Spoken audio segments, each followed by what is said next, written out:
Subaru, so, yeah, Roswell's hired the assassin to attack the mansion. In order to corner me and Amelia so we have nowhere to run. Pretty much. Gingerly watching for any censoring hands popping up, Subaru carefully brought his explanation to an end. All the while, Otto had only quietly listened, albeit with his brows furrowed.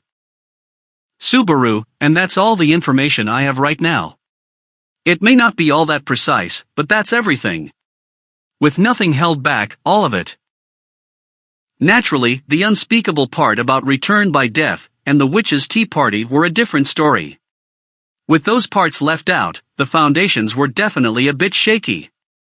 Even Subaru himself felt that the connections between everything were way too vague. And so he was pretty on edge to see what Otto's reaction would be. Although Otto had promised to say "I believe you" at the end, just what would he actually think about everything he said just now? Otto, Natsuki-san. Subaru. After a long silence spent in thought, Otto dropped his folded arms and looked at Subaru.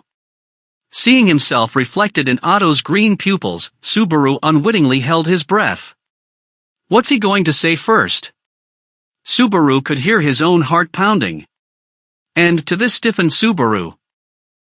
Otto, there's no way I can pretend I didn't hear any of that and just run away, is there? Subaru, ha. Subaru yelped, thrown off by that off-kilter reply. But Otto shouted right over Subaru's yelp with, after all.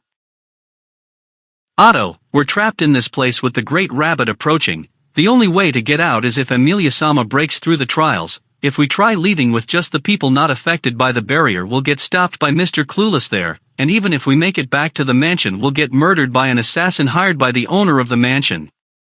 What kind of a situation is this? Subaru, that's what I want to know. Why do I have to be herded into a stupid, ridiculous situation like this? I mean, I already knew it, but is this how much Kami-sama hates me? Well, I hate him too. If there really is a god of fate, there is no doubt that God really hates Subaru.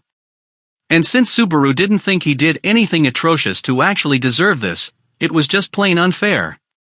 But cursing the gods wasn't going to move this situation anywhere nor make things any easier. And, even before that. Subaru, wait, Otto. I can see why you want to flip out right now, but... You mean you actually believe all those crazy things I said? Otto. Subaru, that these bloodthirsty maybeists are coming, that even if we want to run we don't know if Amelia'll succeed or not, that Garfield'll get in our way, and that Roswell's already betrayed us for his batshit insane ideas. You really believe all that?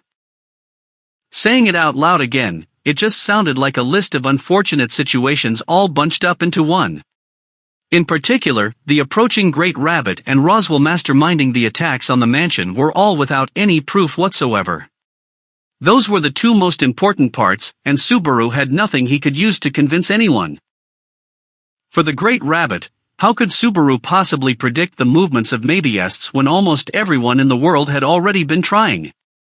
As for Roswell, why would he be plotting against Amelia, the candidate he is backing in the royal selection? None of this Subaru could explain. Otto, Natsuki-san. Otto briefly closed his eyes before addressing Subaru's question. He raised a single finger and... Otto, I've been to quite a few places up to now, and I might not look like it, but I've interacted with all sorts of people on the way. Subaru, unless you can tell if someone's trustworthy just by looking at them? Otto, no, I don't believe in that kind of superstition.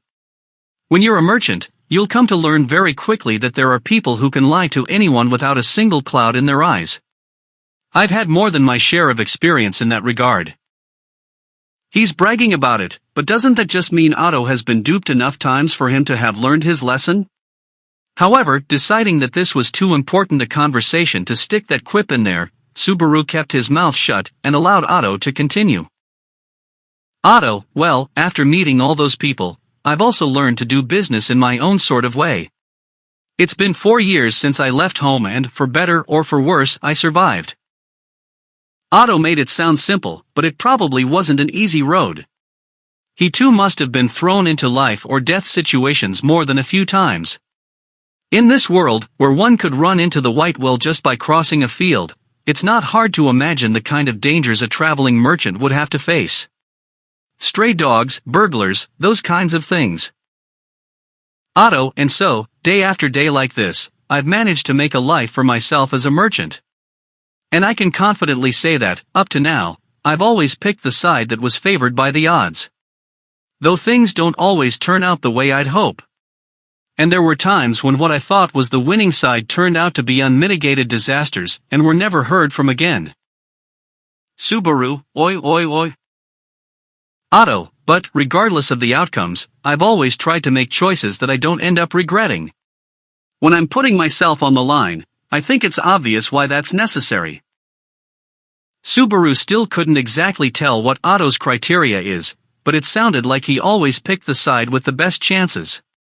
Hoping to establish a connection with Roswell, Otto had accompanied Subaru to the sanctuary with his personal advancements in mind.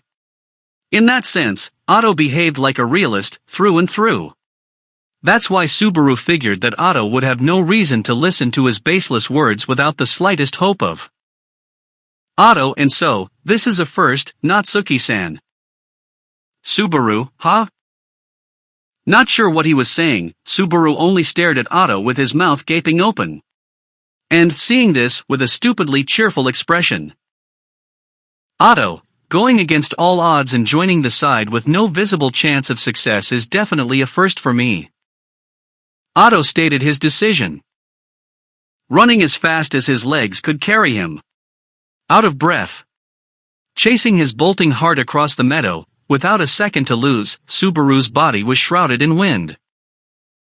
Slicing through the crisp morning air, making great swings of his arms, he sprinted, step after leaping step. Kicking up soil, trampling over rocks, he dashed straight along the shorty path.